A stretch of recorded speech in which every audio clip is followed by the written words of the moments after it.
Yo, what is up, you guys? How you doing? How you doing this fine evening? What's up, Drift? When does this start? It starts now. Hey, David, how's it going? Thanks for joining. Hey, QP, welcome back. Patrick, what's up? Hey, Gabriel, thanks for joining. Glad you could join. Hey, Nikki. Yuhin Tom, what's up, Yuhin Tom? Yo, hey, Hope. You're drinking Dalgona whip milk tea snack? Sticky rice with Thai custard. Why do you always have food? So much good food to eat. What's up, Earthbending Master? Pee pee poo poo to you too. All right. Well, as you can see, I didn't dress up today. I have a sweatshirt on. I have no makeup on, no pants. Didn't do anything. So I'm very comfortable. I like it. And it's warm inside. I turned up the heat. Usually I have it around 65. Now it's like, what, 68 or something. What's up, Fish and Fox? I should have let my hair grow. Oh, I like this hair. I like short hair. Although long hair does keep you warm. Fine. Yeah, whenever I get a haircut, the head is a little colder. You can really feel it in the winter time. What's up, Soviet tube? I did. Yes. I got a haircut. Hey, Paulo. 65 Fahrenheit. Yeah, we don't use Celsius here in these parts in the United States, okay? Celsius is for pussies. We use Fahrenheit. Hey, Speedy Dragon. I did get a haircut. Do you like it? I think it looks very handsome.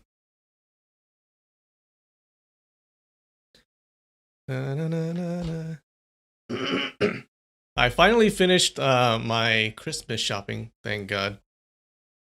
I finished it yesterday. Yeah. Luckily, all the stuff will come before Christmas. Thank God for those overworked Amazon employees. Well, it's 68 F right now. 68 degrees F. I look weird. How dare you? What's up, Xander? Did you guys finish your Christmas shopping?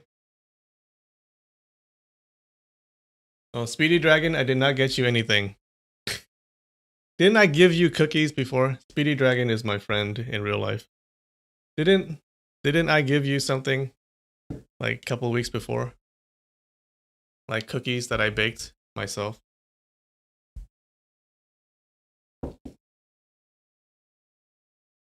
Oh, Mark, you're one of those Amazon workers? Are you working right now? I mean, like, not right now, but are you working for the holidays? Do they pay you more? Do they pay you overtime or holiday pay? This is corruption. You can't afford gifts. Oh, that's very sad. Okay, so I think we still have some candy noodles someone gave me last week. So let's dig in before I start reading. Look at this stuff. What is this supposed to be? There's an egg. But I wonder what it tastes like.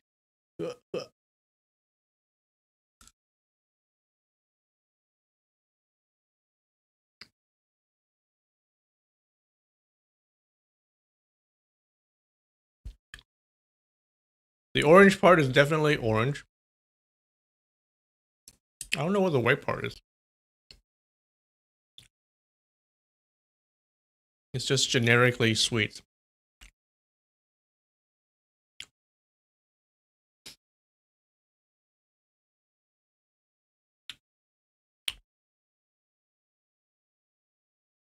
Hmm.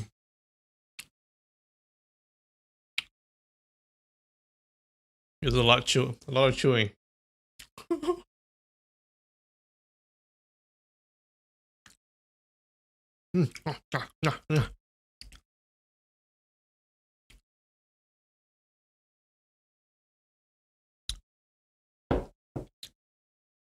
Oh, teach you how to grab the chopsticks. Okay. Do you guys know how to use a chopstick?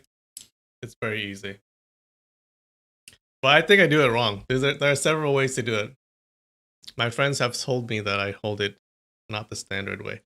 So you have it, you have one in this hand, like this, right? So you have your thumb here and then your index finger here. Then you just put another one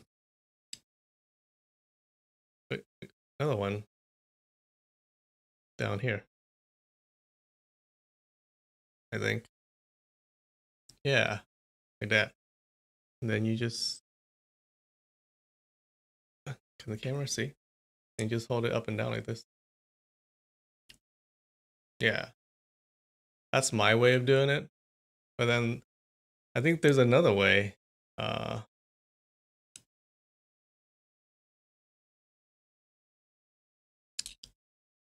don't know the other way. This is terrible. Yeah, so that's how I do it. Yeah.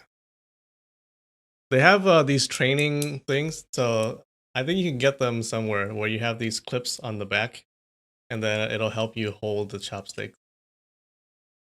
Is that how you guys do it? I don't know.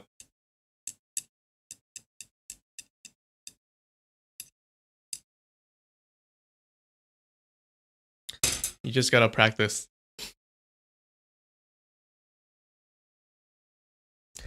You want me to send a possum for Christmas? Okay, if you want a possum. Hopefully it comes back to my attic. You can't hold it like that. Your whole family in China tells you you're doing it wrong, but it works for you. How else do you hold it? I thought, okay. Is there another way? I know there is another way. I guess you can hold it like this with your bottom, with your pinky and your ring finger. That works too. That's not how I do it. Oh, that kind of works. Yeah.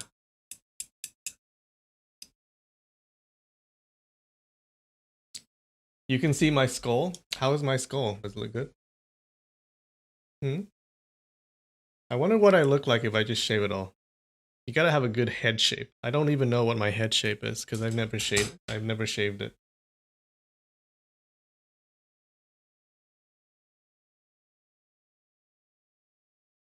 You're not intelligent enough to use chopsticks. Oh, trust me. I know a lot of people who use chopsticks and they're not intelligent. It's not about intelligence. It's just about practice.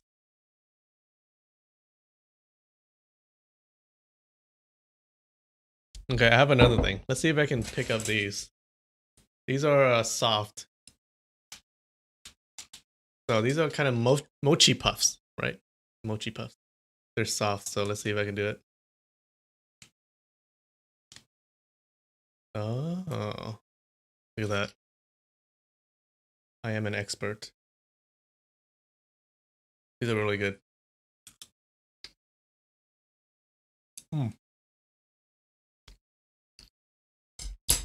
They're like milk mochi puffs. It's like you're biting on air.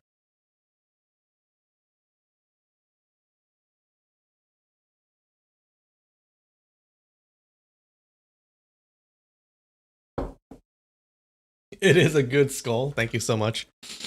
All right. Yeah, did you guys finish your Christmas shopping yet?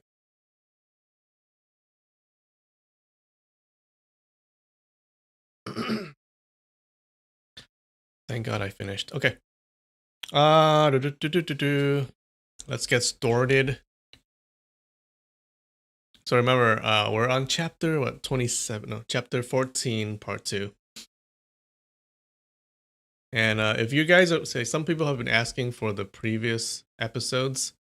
I have them. They're on the playlist. So in the description, there's a playlist link that you can go and you can see all the previous chapters. Yeah, I keep them unlisted. So You can't see them if you just scroll through the videos tab on the YouTube channel. They're all hidden, right? They're all hidden. But if you go to the playlist, you can see them all. Yeah. So if you're joining us for the first time, then you probably won't understand anything because we're like in the middle of the story.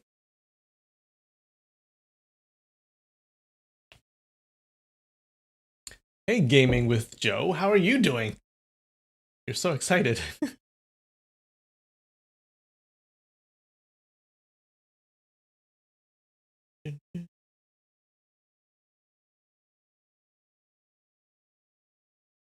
Hey, Amy, welcome to the stream.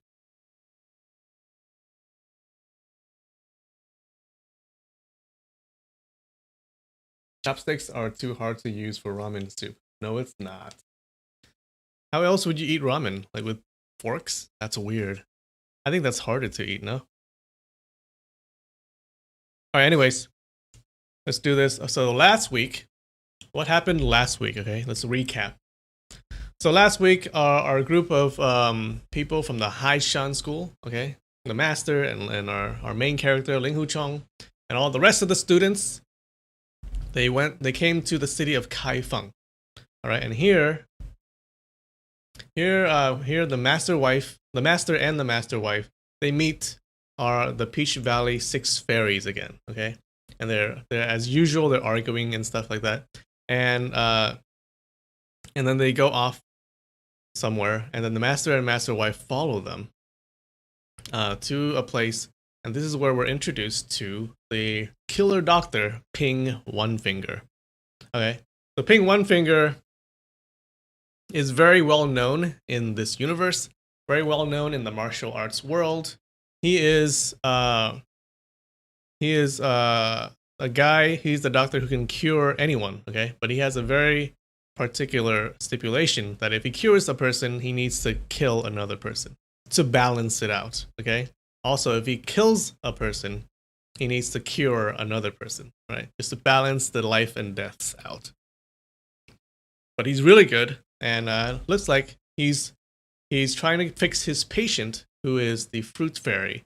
If you remember, fruit fairy is is the fairy that the master wife stabbed. Okay, so fruit fairy is one of the Peach Valley 6 fairies, and he got stabbed, and he's being fixed by this doctor, and this doctor cures him, right? So, which is good news for the master and master wife, right? Because if they had killed one of the fairies, then they would have come after them for revenge. But nope, the doctor cures this fairy, and now he's alive. So the master and the master wife sees this, and then they run back, and then they try to go back to the boats and get everyone to go away. Okay, get away from these Peach Valley 6 fairies. But on the boats, the 6 fairies and the doctor, Ping One Finger, they show up, and the doctor goes up and he checks Ling Hu Chong to see if he can cure him, because for some reason, someone had asked the doctor to cure Ling Hu Chong. Okay, and we don't know who yet. But after checking Ling Hu Chong's pulse, the doctor realizes that he can't cure him. Okay, all right. So, which is a big deal because this is a doctor who can cure anything. Okay, he's well known. He's famous in the martial arts world for being able to cure anyone. And in this case, even he cannot cure Ling Hu Chong's condition. But he does give Ling Hu Chong some pills that will keep him alive for about 100 days. Okay, which is something. Okay, and he leaves. And that's basically it. That's basically what happened in the last chapter. Yeah. How's that?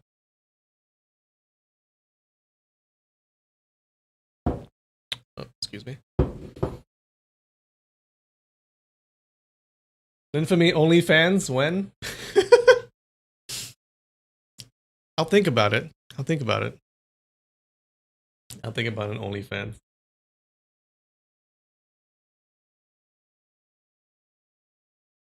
Uh yeah, I'm gonna work on my soft female voice, and one of these days, like you will never, you wouldn't even be able to tell the difference between my voice and a real female voice.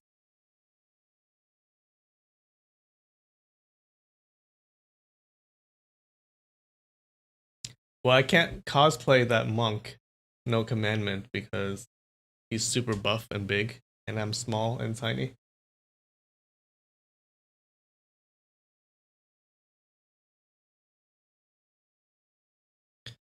Do, do, do, do, do, do, do, do. Live screen. Okay. All right, let's get started.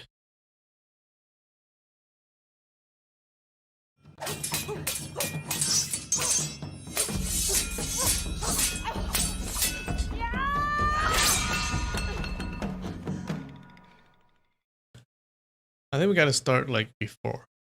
Remember, in the last chapter, at the end, the doctor's assistant comes up, right? And she's like a middle-aged woman. So she goes, "Do you know what Dr. Ping fears the most in his life?" The woman asked coldly. "We don't know. What does he fear the most?" The six fairies replied in unison. "He fears his wife," the woman answered. So that's where we left off.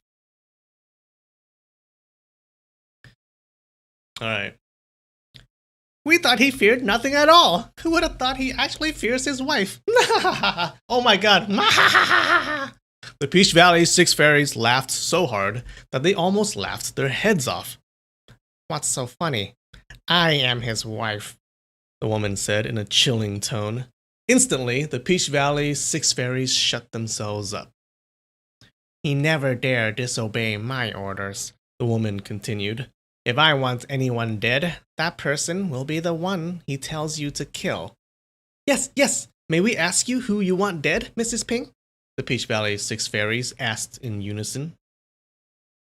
The woman cast a glance toward the boat's hold and looked at all the Huashan members one by one. Her eyes moved from Yue Buchun to Madame Yue, then to Yue Lingshan, then to the rest of the Huashan apprentices. Everyone could feel the goosebumps all over his back, all knowing that if this woman with the ugly and bloodless face had pointed at one of them, the five fairies would instantly rip that person into pieces. Even first-class fighters like Yue Buchun, perhaps, wouldn't even be able to escape from their hands. The woman slowly looked away from the Huashan members and then turned her eyes to the faces of the six fairies. The six brothers also felt their heart pounding in their chests from fear.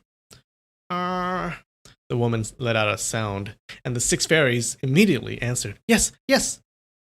The woman let out a snort, and the six fairies again answered at once, "Yes, yes."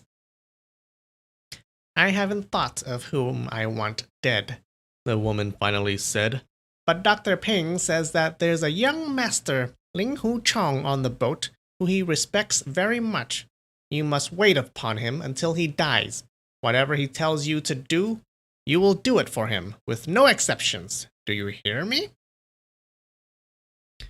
"Wait upon him until he dies?" the Peach Valley six fairies asked with big frowns. "That's correct. Wait upon him until he dies. But he has only 100 days left in his life. Within the next 100 days, you must obey all of his orders," Mrs. Ping explained. Hearing that Ling Huchong had no more than 100 days left, the Peach Valley six fairies all became happy again. "Sure, to wait upon him for 100 days shouldn't be that hard," they all said. Okay, so now they're his slaves now? Or his protectors?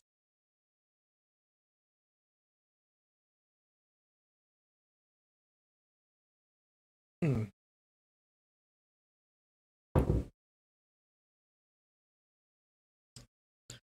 Do, do, do, do, do, do. "I am truly grateful for Master Ping's generous offer, but I dare not trouble the Peach Valley six fairies to care for me," Ling Huchong rejected. "Will you please tell them to stay ashore? We hereby bid our farewell to you. Mrs. Ping kept her cold face without any sign of joy or anger whatsoever. Dr. Ping said that young Master Ling Hu's internal injury is solely caused by those 6 scumbags. Not only would young Master Ling Hu die because of that, it also made Dr. Ping lose great face from not being able to cure him and give a satisfactory answer to the one who entrusted him for the task. That's why he must punish these 6 scumbags to a great extent.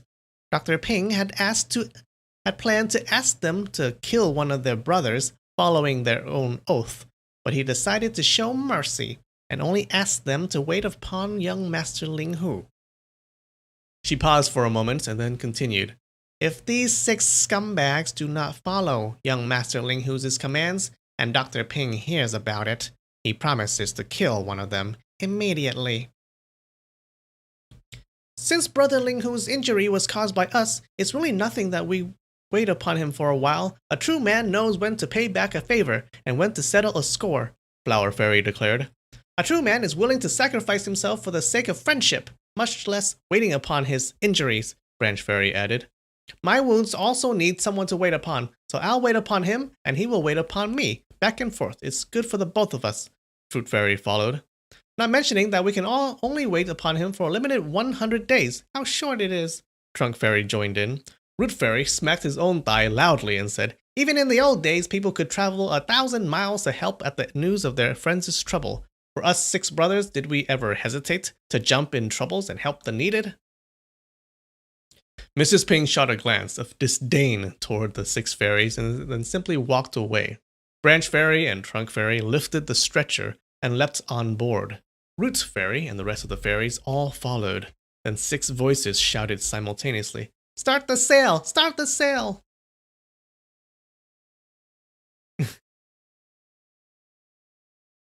Dun dun dun.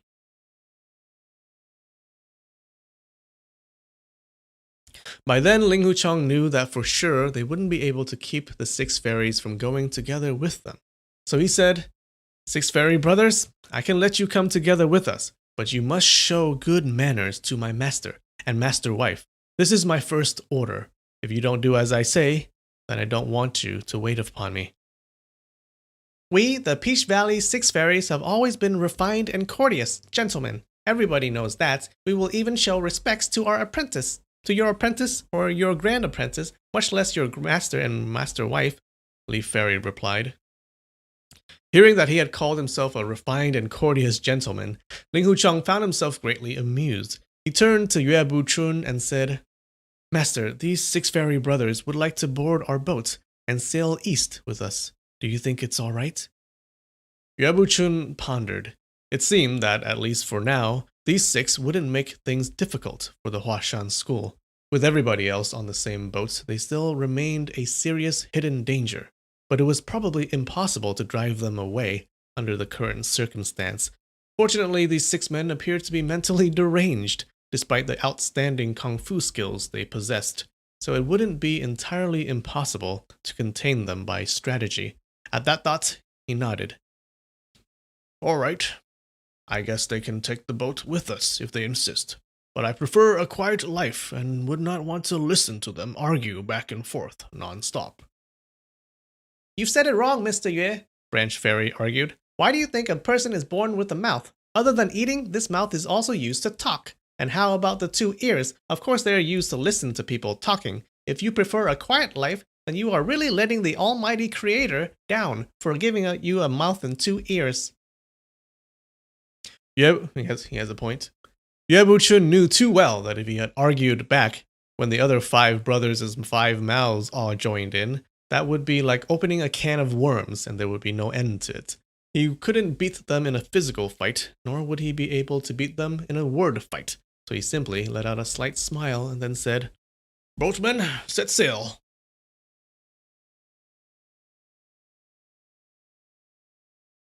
Real gamer, you just jumped in, but this story is gangster. Okay. Do you even, you don't even know what's going on.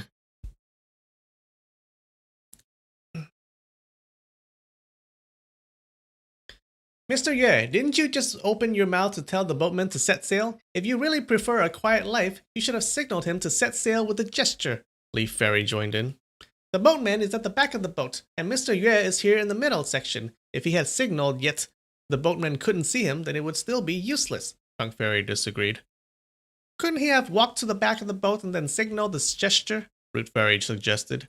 What if the boatman couldn't understand his gesture and thought the set sail command was the sink the boat command? That would be terrible, Flower Fairy argued. Amid the arguments from the Peach Valley 6 fairies, they love to argue, the boatman had weighed the anchor and set sail. Both Yue Buchun and Madame Yue cast a glance at Ling Huchong spontaneously, followed by a brief glance at the Peach Valley 6 fairies. After exchanging some looks at each other, the Yue Buchun couple had all the same thought. Ping One Finger mentioned that someone had entrusted him to treat Chang's injury. From his words, it seems that this person must have been someone with a very high status in the martial world. That was why Ping thought nothing of the headmaster of the Huashan Sword School, yet was very polite to an apprentice of the Huashan Sword School, who had entrusted Dr. Ping to treat Chang. Since Ping called Monk No Commandment a goddamned idiot, then obviously it wasn't Monk No Commandment. In the old days, they would have called Ling Huchong over and asked him in detail, but unconsciously, such much misunderstanding had emerged between the master and the apprentice. Both of them knew it was not yet the time to ask Ling Huchong. When Madame Yue thought of that, even Ping One Finger, the #1 doctor in the martial world, couldn't cure Ling Huchong's injury, and that he only had 100 days left in his life, sadness welled up in her heart, and tears streamed down her cheek. So we don't know who asked the doctor to treat Chang yet.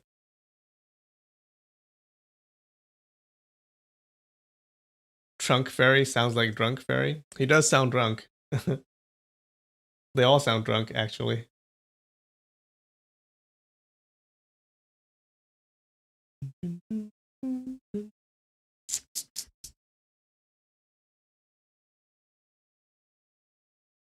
Ling Hushong should just tell them to stop talking. They're slaves now, right? He can tell them to do anything. Which is good because he has no chi left in his body. Sailing with the wind and downstream, the boat traveled speedily. By evening, they were already not far from the town of Lanfeng. The boatman anchored the boat along the bank and soon had prepared dinner. Just when everyone was ready for supper, suddenly loud voices came from ashore. Excuse me, may I ask if the heroes of the Huashan Sword School are on this boat? Before Yue Buchun had a chance to answer, Branch Fairy had already answered. Heroes of both the Huashan Sword School and the Peach Valley 6 fairies are all on this boat. What do you want?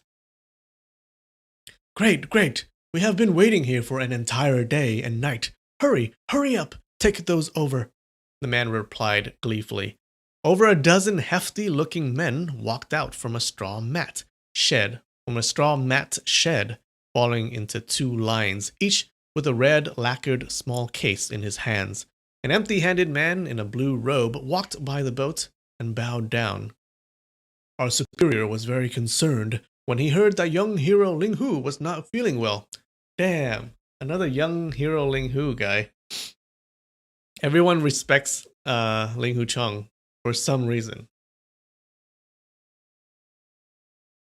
He really wanted to pay a visit himself, but simply did not have enough time to make the trip back. So he sent me specific orders by homing pigeons and asked me to present some small gifts to young hero Ling Hu on his behalf. One by one, the dozen of men walked aboard in a file and placed over a dozen cases down on the boat. Utterly surprised, Ling Huchong couldn't help but ask, I am Ling Huchong. May I ask who the respectful superior of yours is? I am afraid I am unworthy of such generous gifts. Young hero Ling Hu is a man of good fortunes. I am sure you will fully recover in no time. Please, take care, the man replied. Bowing down respectfully, he led the bunch of men and walked away. I wonder who is sending me the gifts. This is so odd, Ling Huchong murmured. Who do you guys think it is?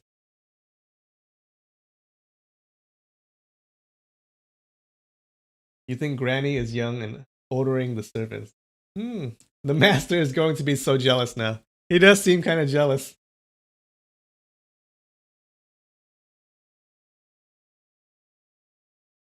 Yeah, the rapist guy was Tian Bo Guang. The former rapist, actually. He promised not to do it anymore.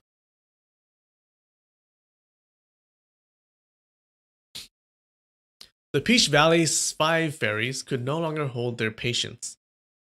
Let's open them up, they acclaimed in unison, and soon had opened all of the red lacquered small cases. Some of the cases were filled with exquisite refreshments and pastry. Some contained smoked chicken or ham that were great to go with wine. Some held all kinds of expensive and precious medicinal materials, such as ginseng, Pilos antler? Pylos? The hell is that? Is that an animal? Swallow nest and tremola.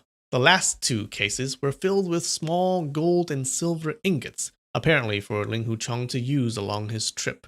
These were no small gifts at all. As soon as the Peach Valley's 5 fairies spotted the candies, cookies, candied fruits, and the pastries in the different cases, they wasted no time grabbing the treats and jamming them into their mouths. This is delicious! So delicious! They shouted cheerfully. Ling Hucheng checked the many cases carefully and thoroughly, yet didn't find any notes, seals, or signs that would give out a trace of the gift giver's identity. Master, Ling Hucheng said to Yue Buchun, I really can't figure this one out. These people seem to bear no ill will, and it doesn't look like that they are playing pranks on us either.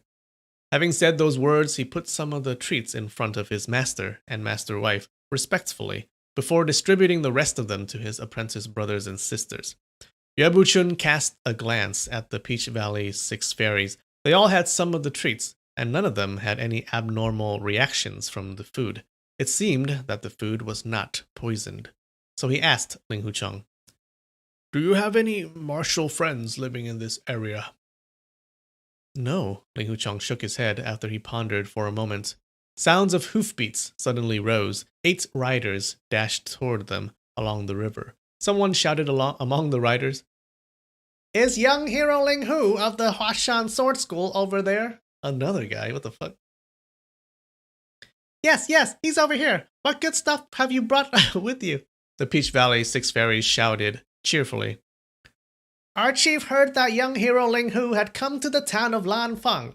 He also heard that young hero Ling Hu is quite fond of wine, so he told me to put together 16 jars of excellent mellow wine and bring them here, so young hero Ling Hu can enjoy them on the boat along his trip, the man shouted back.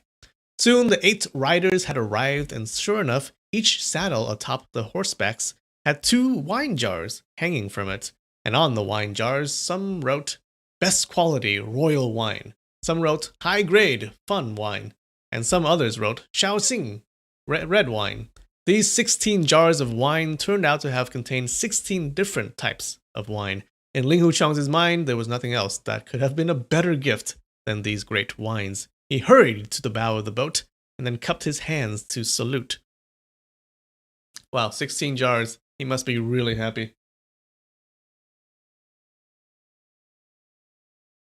Oh, yeah, you're right. A chapter about gifts just before Christmas.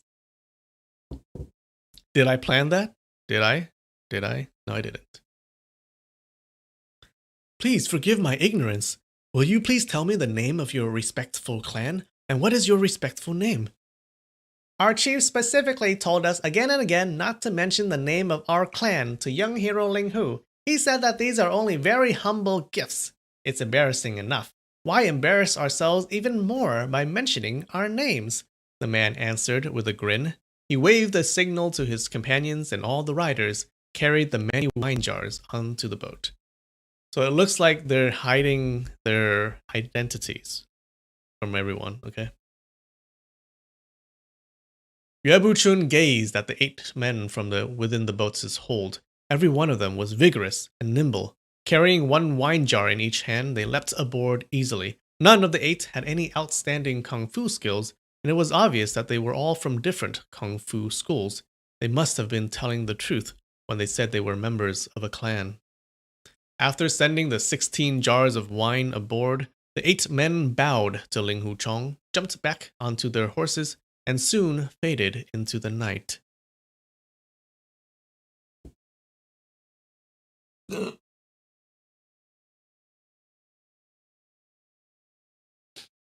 They're still sus? You think so?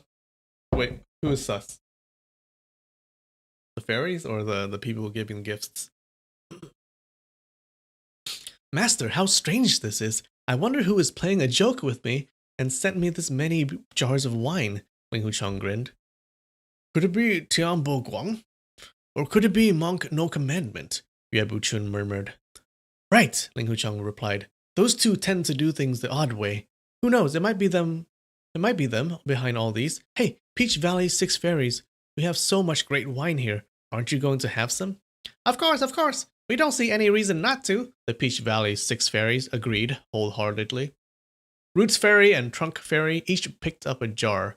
After opening the seal, they poured the wine into bowls. The wonderful smell immediately filled the air. The 6 fairies didn't even pretend to be polite to Ling Hu Chong. Raising the bowls up and down, they began swallowing the great wine in big gulps.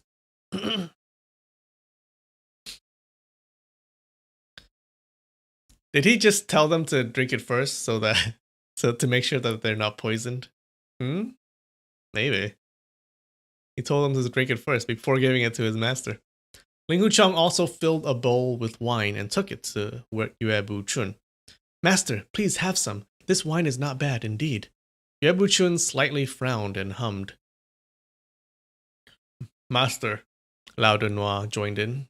Remember, Lao Denois is the second apprentice. Taking precaution never hurts. We don't know who sent us these wines.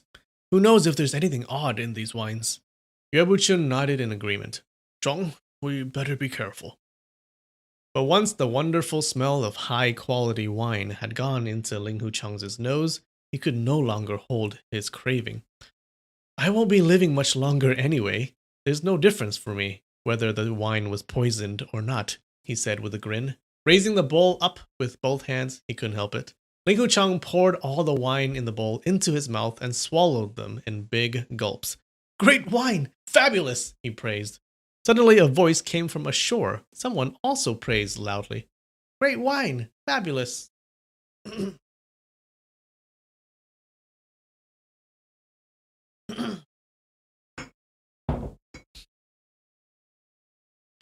Ling Hu Chong looked toward the direction of the voice the voice had come from, and his eyes came upon a down-and-out scholar-looking man in shabby clothes. The scholar had a torn folding fan in his right hand. Raising his head high, he sniffed again and again in the air, trying hard to catch as much of the great scent of wine as possible. Definitely great wine, the scholar praised again. You haven't even tasted it. How would you know if the wine was good or bad, brother? Ling Hu Chong asked with a grin. As soon as you smell the scent of the wine, you should have known that this is 62-year-old, high-grade, fun wine. Then undoubtedly it has to be great, the scholar replied. Ling Hu Chong had become quite an expert in the subject of wine thanks to the enthusiastic teachings from the elder Bamboo Green. He had already figured out that the wine was about 60 years old just by smelling. But it would simply be impossible to be so sure that the wine was exactly 62 years old. The scholar must be exaggerating, he thought. If this brother doesn't mind, would you like to join us for some wine? Ling Hu Chong invited with a smile. But you hardly know me at all, the scholar replied while wagging his head back and forth. We have only met by chance, like the patches of drifting duckweed. I have already disturbed you enough by sniffing the scent of wine here. How can I trouble you even further by drinking your wine? I really couldn't do that. I certainly couldn't do that. The old saying said it well. We are all brothers within the 4 seas. From what you just said, I can tell that you must be an expert in the knowledge of wine. I'd love to consult you on some of the questions. Come aboard, please. Don't be too modest, Ling Hu Chong invited again with a smile. Hearing these words, the scholar strolled over slowly. After bowing down deeply, he said, My surname is Zhu. The name Zhu, that's in the word ancestor. The famous Zhu Di in history, who trained at the first crow of a cock, was indeed a remote ancestor of mine. My first name is Jian Chu. That is so hard to say. Jian Chu, which means 1,000 years. This brother, I may ask what your respectful name is. My surname is Ling Hu, and my first name is Chong, Ling Hu Chong replied. Great surname, and your first name is great too, Yu Qianqiu. Zhu Qianqiu praised while walking aboard the boat from the springboard.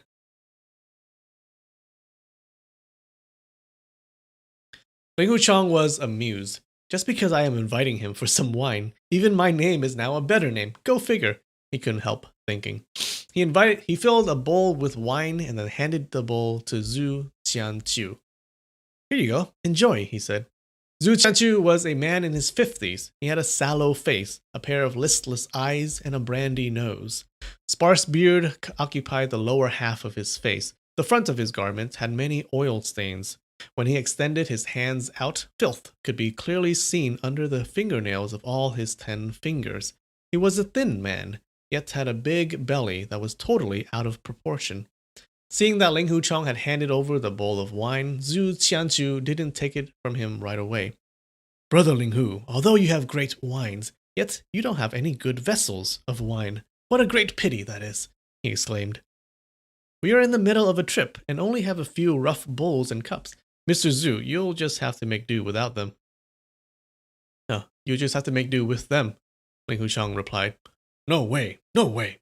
Zhu Qianqiu shook his head and exclaimed. Obviously, you haven't mastered the secret of the art of drinking. Otherwise, you wouldn't have been so careless about the vessels of wine. The art of drinking must have great regards to the vessels of wine. The kind of wine cup to use is very particular to what kind of wine you are drinking. If you are drinking fun wine, then of course, we have to use a jade cup. In the Tang Dynasty, a poet once wrote, Jade cups bring about the light of amber. Evidently, a jade cup can help to perfect the color of the wine. No doubt, Ling Hu Chong agreed. Look at this jar of the northeastern white wine. Zhu Qianqiu pointed at one of the wine jars and continued. The flavor of the wine is excellent, but it lacks the sweet scent of good wine. You'd better drink it with a rhino horn cup, which will make the wine taste just perfect. One should know that a jade cup will enhance the color of the wine, and a rhino horn cup will enhance the sweet scent of the wine. Our ancestors kid us not, indeed. Is that true? Or is he just bullshitting?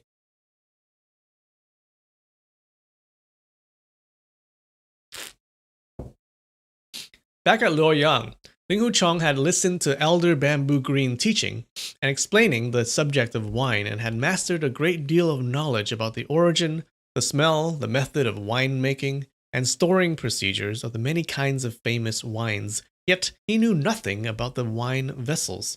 And now when he listened to Zhu Qianqiu speak with such fervor and assurance, he couldn't help the feeling of suddenly seeing the light. As for grape wine, the answer is naturally in the luminous cup. The ancients wrote in their poems, wonderful grape wine filled the luminous cups. I want to drink, but the sound of pipa is already calling me to my horseback. Grape wine has this gaudy kind of reddish color, which doesn't really promote the kind of heroic spirit us men should have shown when we drink it. But after we pour the grape wine into the luminous cup, the color of the wine is now no different from the color of blood. Drinking wine is almost like drinking blood. Yue Fei wrote in his poem, with soaring aspirations I eat my foes' flesh to rid my hunger. Amid my talk and my smile I drink the enemy's blood to rid my thirst. How brave and heroic! Ling Hu Chong nodded again and again. He had very little education in the literature, so when he listened to Zhu Qianqiu quoting various poems, he wasn't very clear as to what each sentence really meant. But when he heard the last one, amid my talk and my smile, I drink the enemy's blood to rid my thirst, he agreed wholeheartedly that this line indeed showed ultimate heroic spirit between the words. and could invoke great inspiration from the listeners. Zhu Qianqiu pointed at another wine jar and went on. As for sorghum wine, it is the most ancient wine in human history. Yi Di invented the method of wine brewing back in the Xia dynasty when Yu was the king. Yu drank the wine and really loved the taste of it. Guess what? That wine was none other than this sorghum wine. Brother Linghu, ordinary people are so short-sighted. They only know that King Yu achieved a great deal in flood control, which benefited the entire afterworld, but they didn't know that flood control was so insignificant compared to the real accomplishment he had achieved. Do you know what this real accomplishment was? Making wine! Ling Huchang and the Peach Valley Six Fairies answered in unison.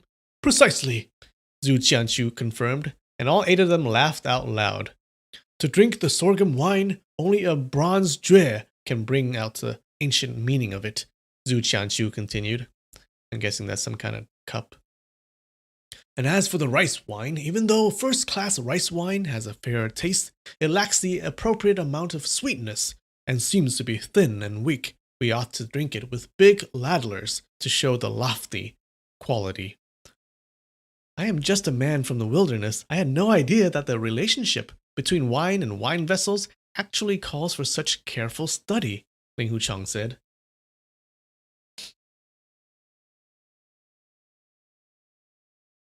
Zhu Qianqiu gave a gentle pat on a wine jar that had the words 100 grass wine written on it. In order to make the 100 grass wine, one must collect a variety of grasses and then soak them in top quality wine. That's why it has a kind of faint, pleasant scent, the kind you would smell on a spring outing to the wilderness. That will make you tipsy even before you drink it. To drink the 100 grass wine, we ought to use an age-old rattan cup. 100-year-old rattan, carved into a cup. When used to drink the 100 grass wine, enhancing the powerful fragrance it does.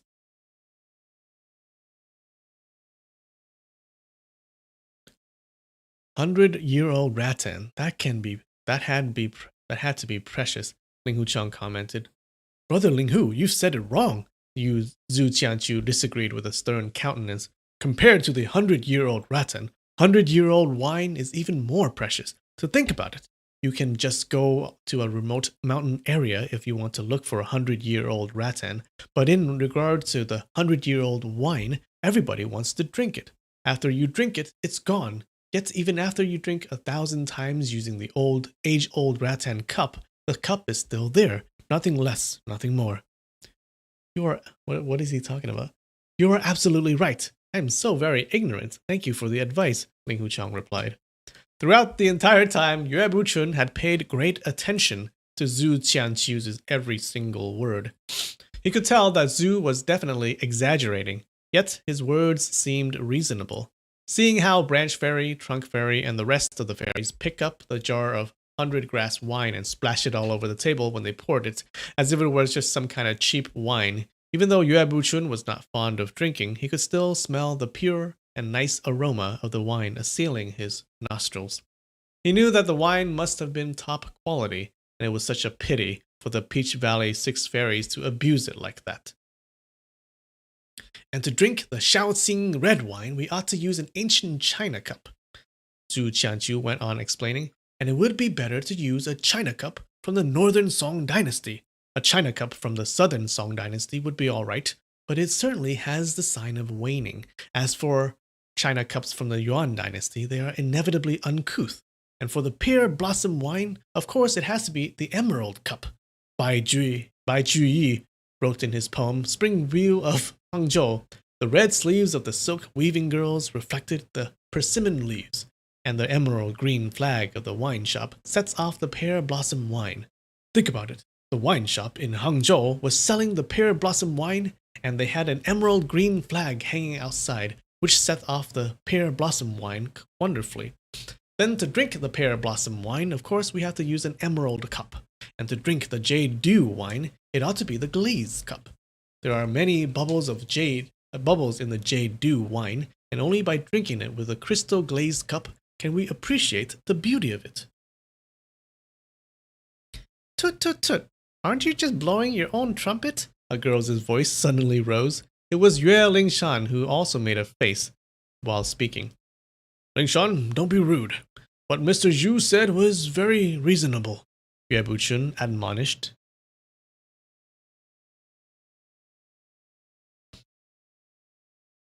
Bloop, bloop, bloop, bloop. All right, let's take a 5 minutes. Let's take 5 minutes of break. I need to go pee. I need to go pee a lot. I drink a lot of water. I'm like a camel with no humps. Okay. I drink a lot of water, but there's no place for it to go. So I need to pee a lot.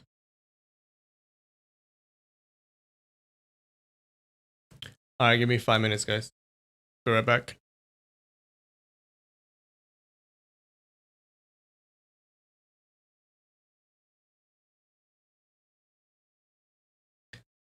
All right, I am back. The name of the song. All right, let me post it in chat. Give me a second here.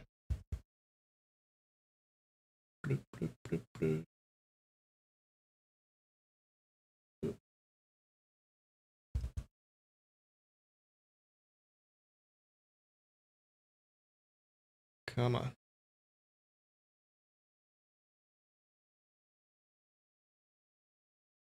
Hold on. Hold on.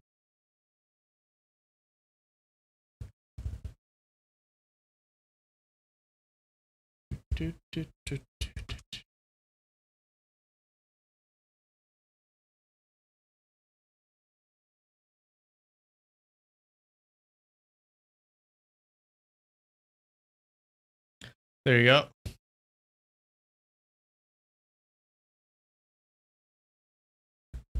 It's a song about brotherhood, apparently.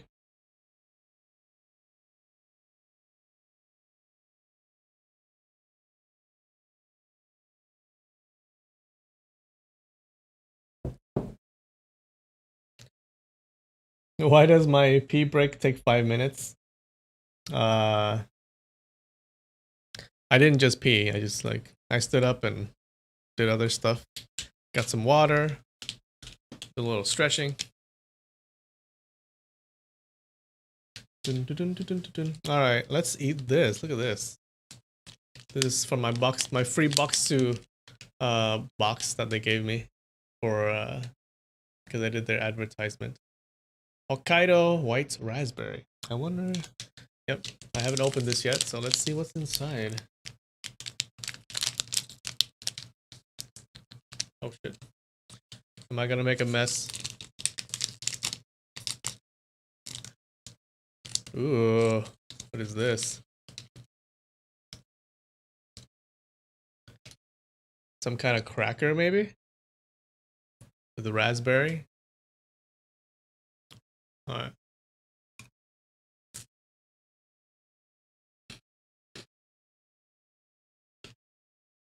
Mmm. Mmm. Mmm. Good it is. Raspberry, it tastes like.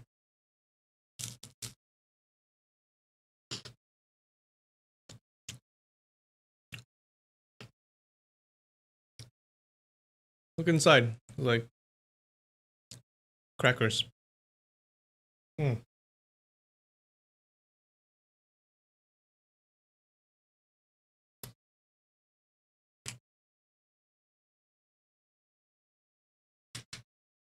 Alright, not bad, not bad.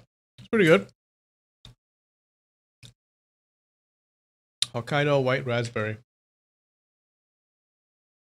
It's kind of like a mini Pop-Tart.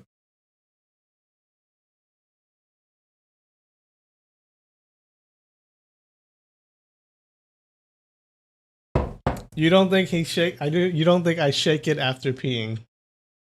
Because Asians use water. I do shake it after peeing. I believe I had this discussion last week. If you want to take a look at the beginning of last week, I shake it off. I shake it off, but it still doesn't work.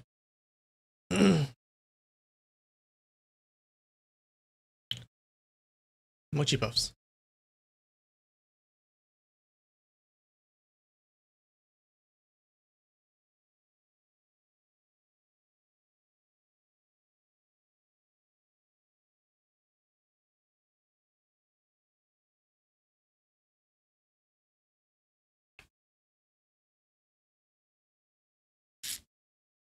All right.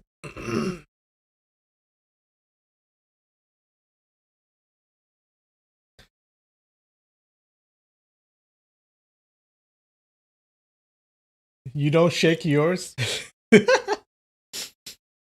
You should shake yours. What the heck? All right. We should stop talking about shaking our dicks. I'm thinking we should move away from that topic.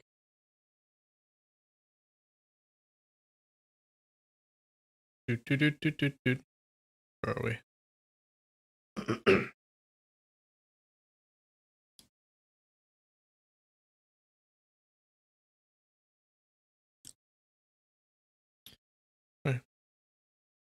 How can it be reasonable? Wine can add to the fun, and that's all it's good for. Drinking days and nights, yet with so many rules, a true hero would never do that. Ling Shan disagreed.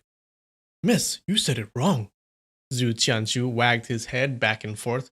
Liu Bang, the first emperor of the Han dynasty, isn't he a great hero? If it weren't because he became drunk and beheaded the white snake, how could he have established the Han dynasty that lasted several hundred years? Isn't Fan Kuai a great hero?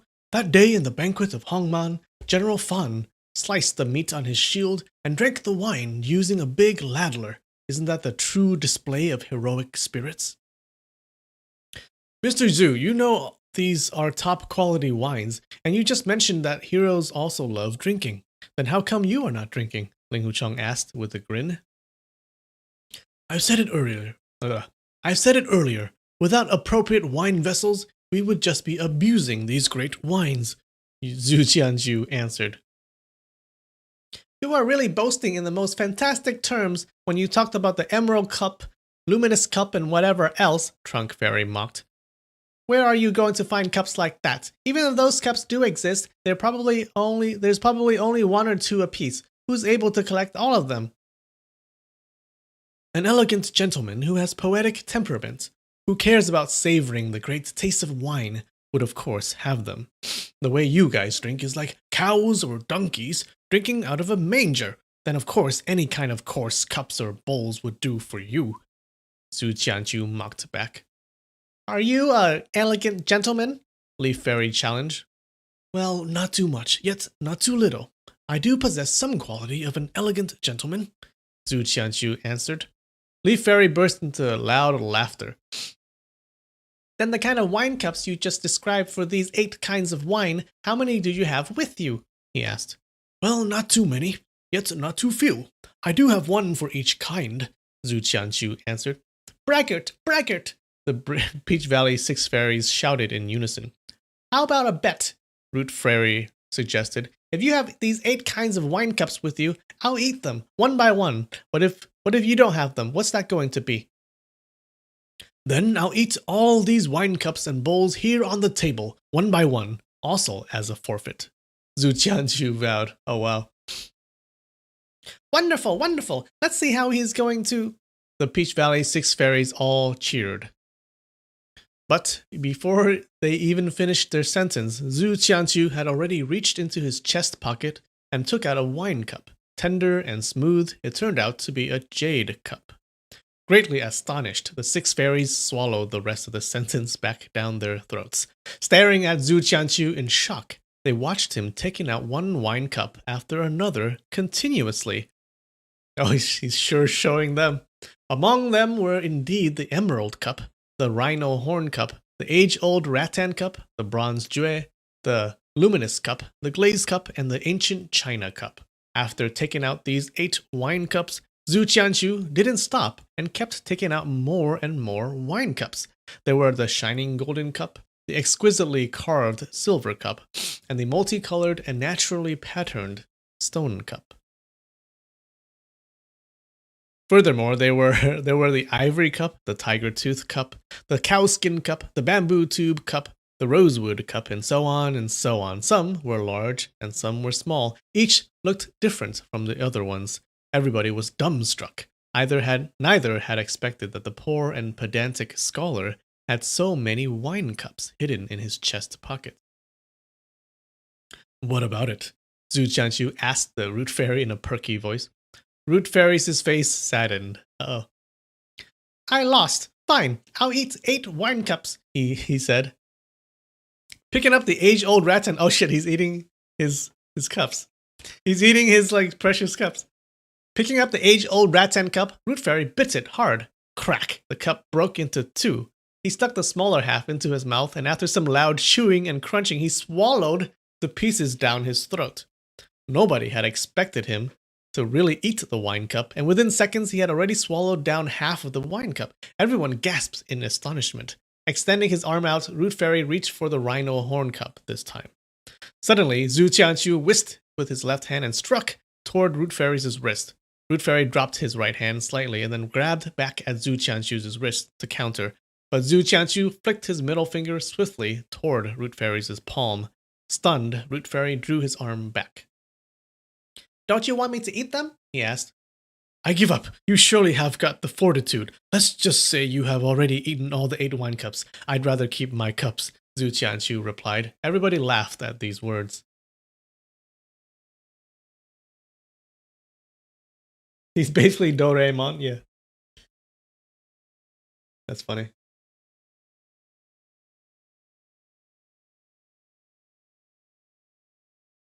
Yue Lingshan had been quite scared of the Peach Valley 6 fairies at first, but since they showed no sign of vicious or ruthless intentions throughout the time they were on the boat, instead they had always talked and behaved in a funny and affable manner, Yue Lingshan's fear slowly slipped away. Ahoy! Does that age-old rattan cup taste any good? She mustered up her courage and asked. Root Fairy smacked his lips loudly and then lapped them with his tongue. Yuck! What's good about it? It is too bitter. Alas, you've really messed up my plan. You've eaten my age-old rattan cup. And what cup am I going to use for the 100-grass wine now? Guess we'll just have to put up with a wooden cup. Zhu Qianqiu frowned. He took out a handkerchief from his chest pocket. Picking up what's left of the age-old rattan cup, he began wiping it with the handkerchief. After a short while, he picked the rosewood cup up, and also wiped it in and out. The handkerchief appeared to be damp and dirty, so the more he wiped the cup with it, the filthier the cup had become. After spending a good while wiping the wooden cup, he finally put the wooden cup back on the table. Lining all 8 cups in a row, he put the rest of the wine cups back into his chest pocket and began pouring the fun wine, grape wine, Shaoxing red wine, and the rest of the 8 different kinds of wines into the 8 cups. Then he let out a sigh of relief. Now at this point, I'm like, what is going on? Like, why? What is this guy's deal? Like, what is he doing? This can't just be some random guy just meeting them on their boat, right? Brother Ling Hu, please drink these 8 cups of wine one by one. After you finish them, I'll drink 8 cups of wine to accompany you. Let's savor them carefully and see how different they are from the kind of wine you used to have, Zhu Qianqiu invited. Sure, Ling Huchang answered. He raised the wooden cup and then poured the wine down his throat in a single gulp. Suddenly, a strong flavor of pungency rose from his stomach and completely consumed him. In great shock, Ling Huchang thought to himself, why does a wine have such a peculiar taste? These wine cups are truly the most valuable treasures of wine lovers, Zhu Qianqiu exclaimed. I've met some cowards before who dared not to drink the second cup after tasting the strange flavor from the first cup. Through the ages, I yet have the chance to see one who had the courage to finish all 8 cups of wine. I don't have many days to live anyway, Ling Huchang thought to himself. Even if the wines were poisoned, so what? It's no different to die from poison. Why let him have an excuse to mock me? So he picked up more cups from the table and drank 2 more cups of wine. One of them tasted utterly bitter, while the other one tasted totally acerbic. Neither tasted like good wine. At the time when he raised the fourth cup, Root Fairy suddenly uttered a cry. Oh no! My stomach is burning! There's fire inside my stomach! You swallowed half my age-old rattan cup down. How could it not hurt? Zhu Qianqiu grinned. The age-old rattan is as hard as steel. There's no way you are going to digest that. You'd better take a lot of cathartic and hope you can get it out of your system. If that's not gonna work, then you'd have no choice but to ask Killer Dr. Ping One Finger to cut open your belly and take it out. Yeah, something is going on, guys. Like this is very sus, right? This is not normal wine. A thought suddenly emerged in Ling Huchang's mind. Something has gotten to be seriously wrong with those 8 cups of wine. After Root Fairy swallowed that age-old rattan cup, even if the rattan were really that hard to digest, he should have suffered no more than some stomachache. Why would he get the burning sensation? Huh. A true man will look death calmly in the face. The more lethal his poison is, the better. What am I afraid of? At that thought, he slammed another cup of wine down his throat. Now, I think we know that he's lying about pairing the cups with the wine, the type of wine. Because remember, Ling Huchang already studied wine, like wine tasting, with the Elder Bamboo Green, and he never mentioned anything about pairing the wine with the cup. So I think we know that that's all BS.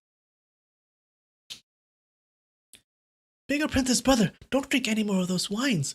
They are probably poisonous, Yue Lingshan suddenly spoke out.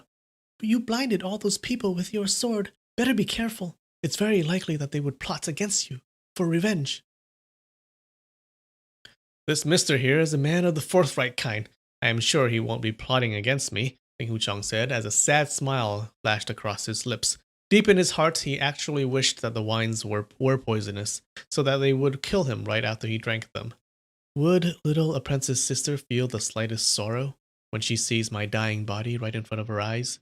He wondered as he drank another 2 cups of wine. The wine in the 6th cup tasted sour and salty, together with some kind of a stinking odor. The taste was not only far from the taste of great wine, it didn't even qualify as a taste of wine. He couldn't help but frown. Watching Ling Huchang drinking 1 cup after another by the side, Trunk Fairy was bursting to give it a try himself. Let me have these 2 cups, he pleaded, and reached out for the 7th cup. Zhu Qianqiu waved his folding fan and smacked it at the back of Trunk Fairy's hand. Patience, patience, he urged with a grin. You'll have to wait your turn. Everyone will have to drink all 8 cups in sequence to really appreciate the ultimate true taste of wine.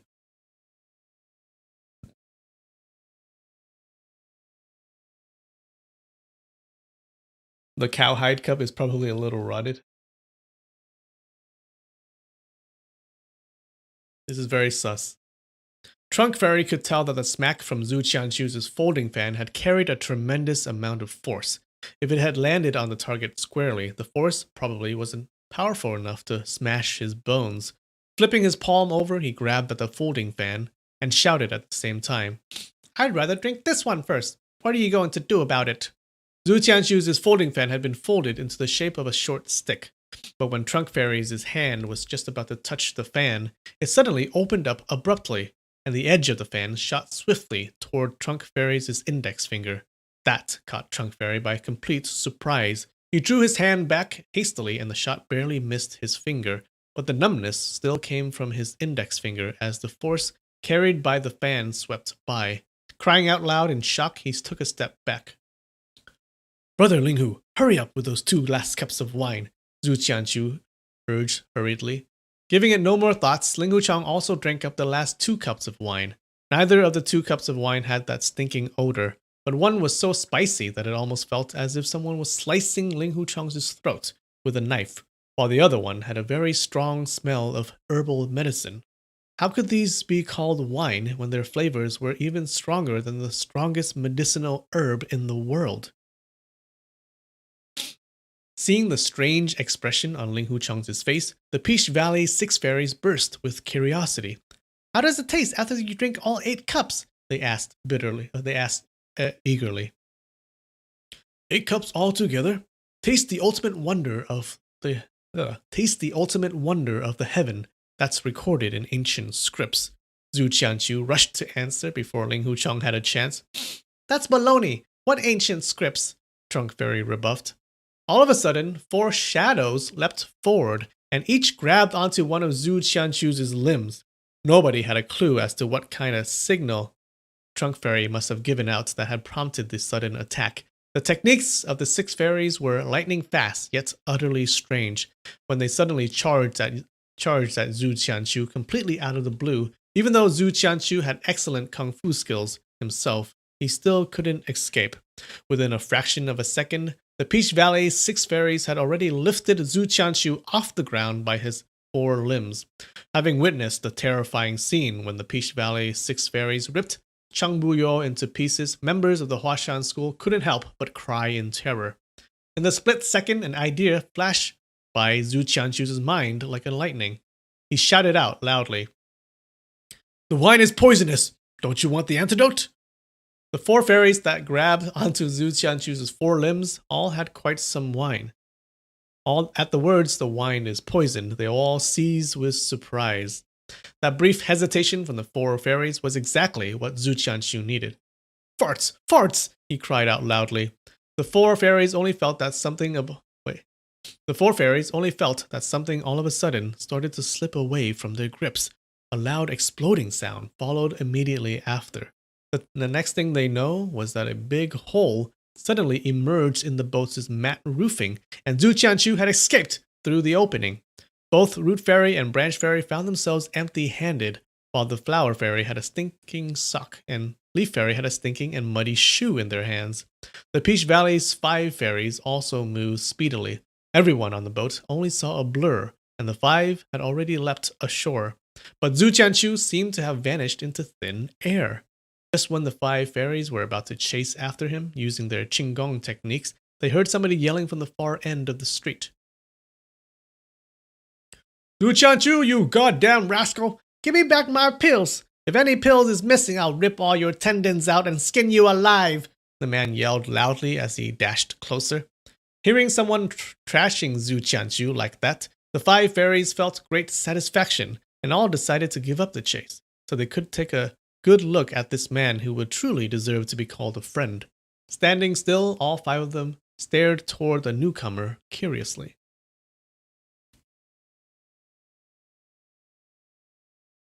A meatball rode toward them, panting heavily along the way. Only after it finally rolled almost right next to the 5 fairies were they able to recognize that the meatball was actually a man. Okay, we need to use another voice for him, like a deeper voice. The man was too short and too fat.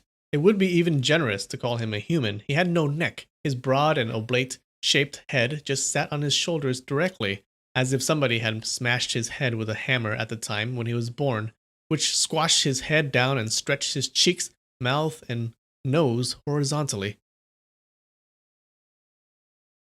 He's kind of like Juggernaut with a Juggernaut helmet.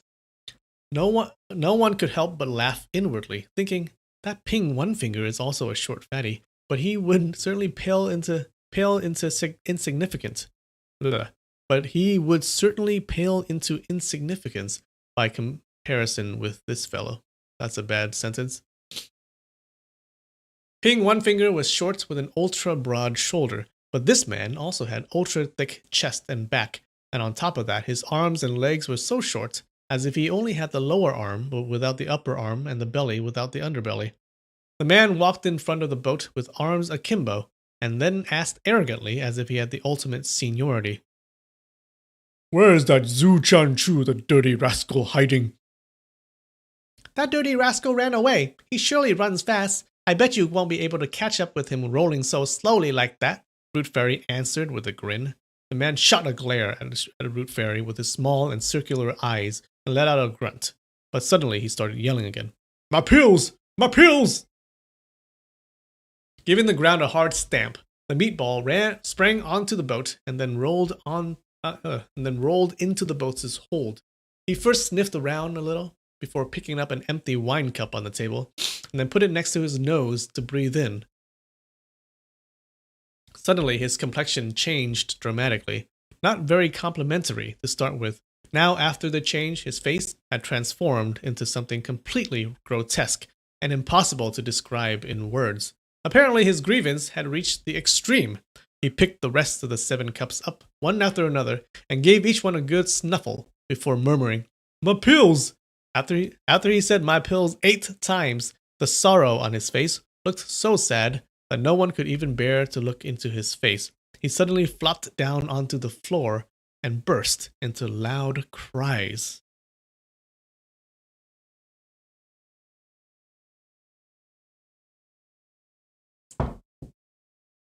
So it looks like Zhu Qianchu gave him all of this guy's medicine. The Peach Valley's 5 fairies became even more curious. They gathered around the man in a circle and all started talking at once. "Why are you crying? Did Zhu Qianchu bully you? Don't feel bad. We'll find that dirty rascal and rip him into 4 pieces to vent your anger." "My pills are gone. He blended my pills and his wine and drank all of them. Even if I could kill this dirty rascal, it's already too late," the man replied in sobs. Ling Huchong suddenly thought of something. "What kind of pills are they?" he asked. "It took me a total of 12 years to collect the 1,000-year-old ginseng, tuckahoe, glossy gan blah blah blah, pylos antler of young stags, polygonum multiflorum, bear gallbladder, pseudo ginseng, muskiness, and other precious medicaments. That is not a word. Is that a word? Medicaments.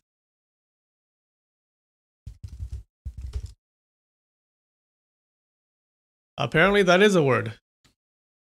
Medicament. Medicament.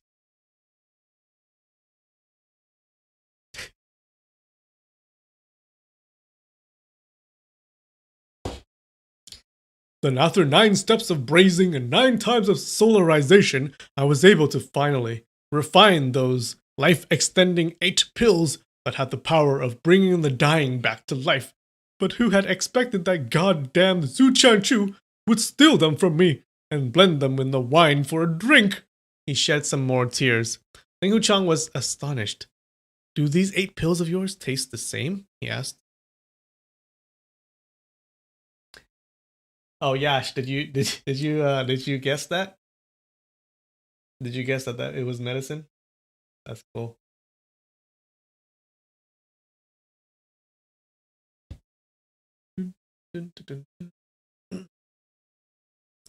Sounds like one of the cannibals from the Jade Empire. That's funny.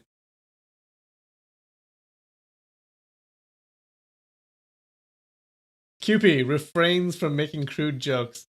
I also refrain from making a crude joke out of the medicament word.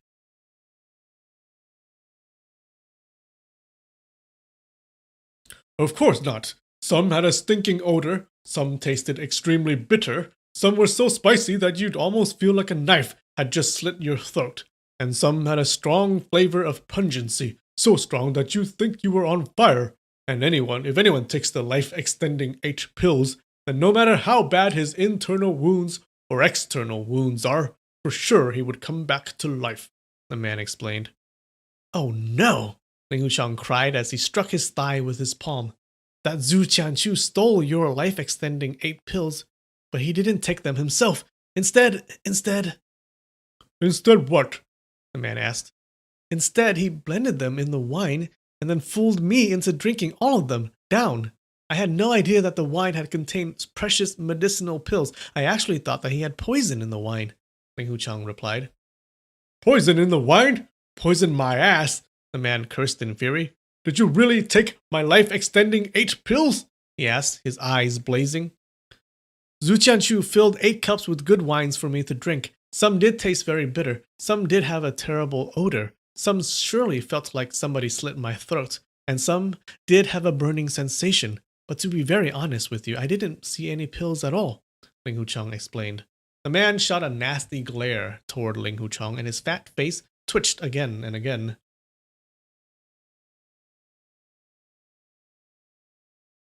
All of a sudden, he uttered a loud cry as he sprang onto his feet and then charged at Ling Hu Chong. Ever since the man put a wicked look on his face, the Peach Valley's 5 fairies had been watching out for him. So as soon as he sprang off the floor, 4 out of the 5 fairies had reached their hands out in blazing speed and each grabbed hold of one of his 4 limbs. Oh, good job. His protectors. They're really good. Don't hurt him, Ling Hu Chong shouted in a hurry. But the strange thing was that after the 4 fairies had grabbed onto his 2 wrists and 2 ankles, his 4 limbs actually retracted toward his torso and he looked even more like a meatball. In great surprise, the 4 fairies gave a loud shout and then pulled harder. The more they pulled, the longer the man's 4 limbs extended, and soon his upper arms and thighs all extended out from within his body, just like a turtle's 4 limbs were extending out from within the shell. Don't hurt him, Ling Hu Chong shouted again. The Peach Valley's 4 fairies relaxed the pulling a bit. The man's 4 limbs immediately retracted back and he became a meatball once again. This is so interesting. What kind of kung fu is this? Fruit Fairy shouted out loudly while still lying on the stretcher. The Peach Valley's 4 fairies gave it a good pull, and the man's arms and legs again went a few feet longer. Yue Lingshan and a bunch of female apprentices simply couldn't help but giggle by the side. Hey, don't you think you look more handsome this way when we stretch your arms, legs, and your body longer? Fruit Fairy joked. Oh no! The man screamed. Why? The Peach Valley's 4 fairies asked in shock, and naturally their grips relaxed slightly from the distraction. The man suddenly pulled hard and his limbs slipped out from the 4 fairies' grips. In the echoing of a loud bang, he had cracked open a large hole in the bottom of the boat and escaped into the river. Everyone cried in astonishment, and water instantly gushed out of the hole and into the boat.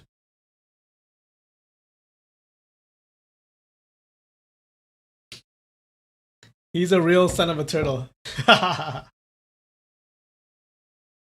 He really is a meatball. His arms can stretch in and out. He's like the Blob from X-Men, I'm thinking.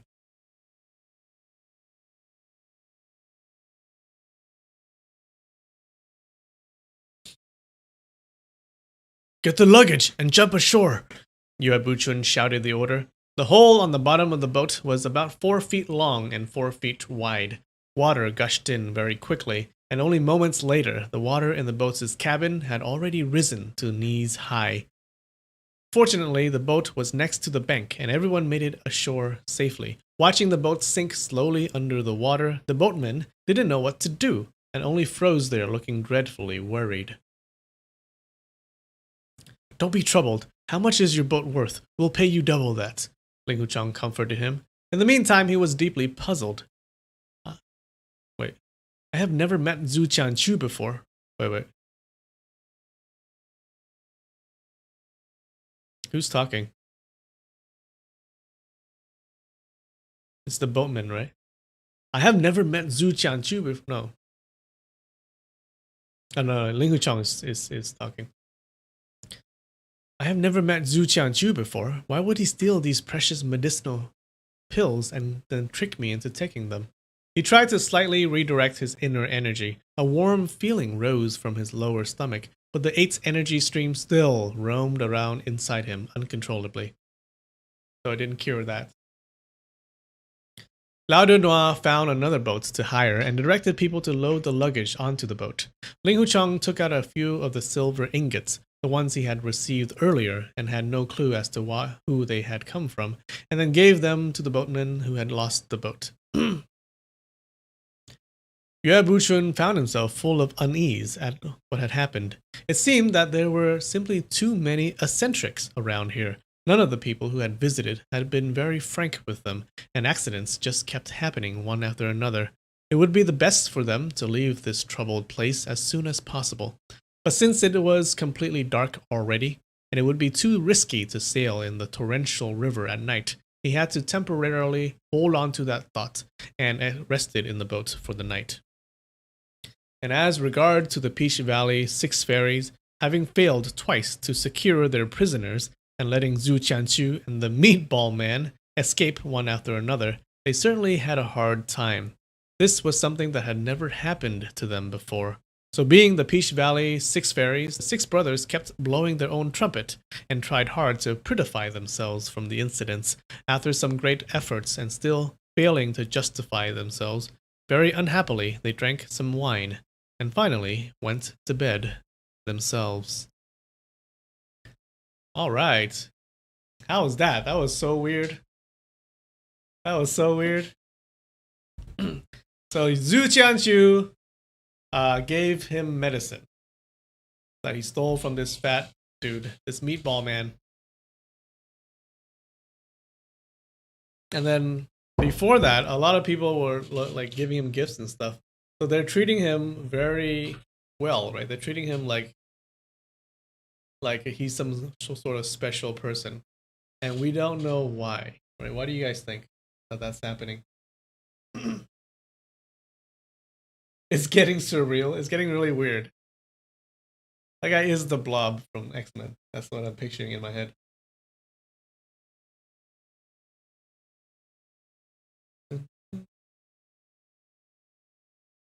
You enjoyed this chapter? Cool. Me too.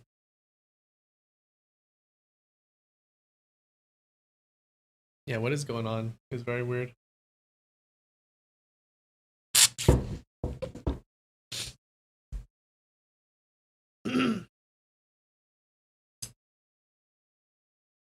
Alright.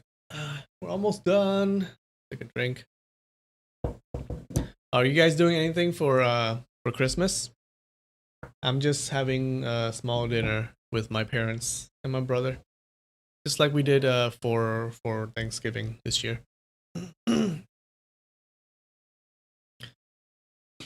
Oh yeah, so yeah, hopefully you guys are having just small gatherings or just staying at home by yourself, right?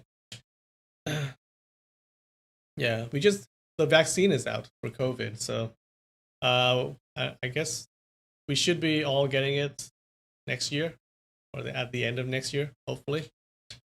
Yeah, we just need to hold on for another year, guys. Actually, so I just heard this like the other day. My great uncle actually caught COVID and he passed away. We weren't that close. We weren't that close. But he did used to visit us for the holidays and stuff like that. But yeah, he was in the hospital for 2 weeks and he passed away. He was old. So you guys just take it seriously. Um, take it seriously. Wear your mask and stuff. We all know what to do.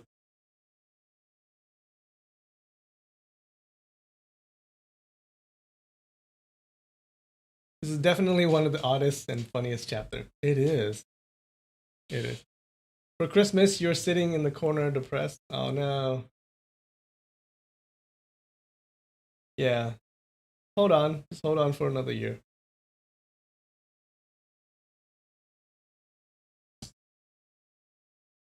And my other great uncle, who is his brother, he also caught COVID, but for him it's not as serious, so I think he's going to recover, which is good.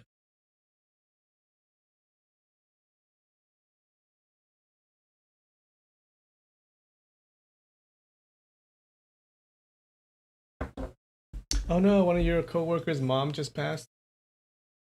Yeah. No, we really gotta take this seriously. All right, guys.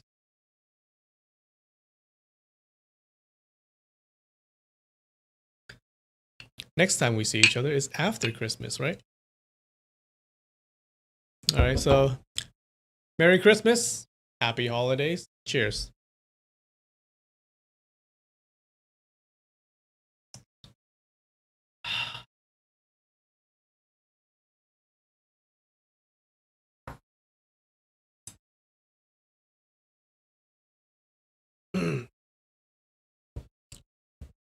See you guys next week. All right, guys. I love you. See you. Bye.